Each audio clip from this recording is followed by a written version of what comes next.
مدنی مذاکرے میں۔ الحمدللہ آج ہم نے مدنی مذاکرے میں پانی کے استعمال کے بارے میں دیکھا کہ پانی کو ضائع نہیں کرنا چاہیے، اس کا اسراف نہیں کرنا چاہیے۔ اس کے بعد میں میاں بیوی کے متعلقہ جو لڑائی جھگڑے گھر میں چل رہے ہیں اس کے بارے میں سمجھا۔ اس طرح بہت زیادہ مسئلے مسائل ہم نے آج سیکھے ہیں۔ شکر الحمدللہ کہ آج اللہ تعالیٰ نے ہمیں اس دعوت اسلامی کے ماحول میں وابستہ کیا ہے۔ سیکھنے کو تو ماشاءاللہ یہاں پہ بہت کچھ ملا ہے۔ یہ بھی پتہ چل گیا کہ جیسے کہ گلاس میں ہم پانی پیئیں گے تو ایک بوند بھی ضائع نہیں کرنی، وضو کرتے ہوئے بھی زیادہ پانی نہیں ضائع کرنا۔ یہ ابھی ہم نے سیکھا کہ اسلامی بہنوں کو چاہیے کہ اپنے شوہر کو بس میں کرنے کے لیے تویز نہیں، عملی طریقہ کرنا چاہیے، ان کی خدمت کرنی چاہیے۔ ویسے تو یہاں پہ ماشاءاللہ بہت یہاں کی بھاری بھی الگ ہیں، اور یہاں پہ آؤ تو ذہنی سکون ملتا ہے۔ بھائی دعوت اسلامی آپ کو زندگی میں کوئی بھی مسئلہ ہے نا، انشاءاللہ دعوت اسلامی آپ کا حل کرتی ہے۔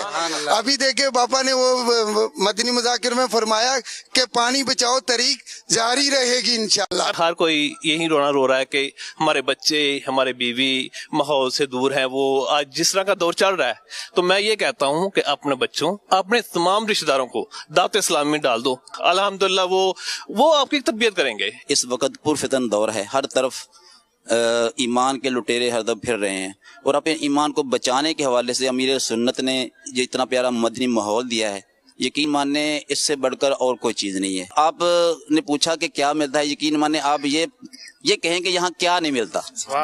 الحمدللہ علم دین حاصل ہوتا ہے، مرشد کی زیارت ہوتی ہے، عمل کا جذبہ ملتا ہے۔ علم دین کے بارے میں آج جو ہمیں جو پانی کے بارے میں جو سیکھنے کو ملا کہ پانی ضائع نہیں کرنا چاہیے، کھانا ضائع نہیں کرنا چاہیے۔ صبح میں جب اٹھتا ہوں تو فجر کے بعد 1 گھنٹہ جو ہے نا جی، جو ان کا مدنی مذاکرات، مدنی پھول جو بھی ہوتے ہیں مدنی چینل پہ، وہ میں سنتا تھا تو بڑا دل کرتا تھا کہ ادھر جا کے نا مطلب یہ لائیو دیکھا جائے۔ دوست میرے ساتھ آئے ہوئے ہیں تو میں نے ان کو کہا کہ یار جب بھی آپ نے آنا نا تو مجھے آپ نے ساتھ ضرور لے کے آنا ہے۔ میں سارے اسلامی بھائیوں کو یہی مشورہ دیتا ہوں کہ الحمدللہ مدنی مذاکرہ دیکھا کریں، کیونکہ اس میں کئی چیزیں سیکھنے کو ملتی ہیں۔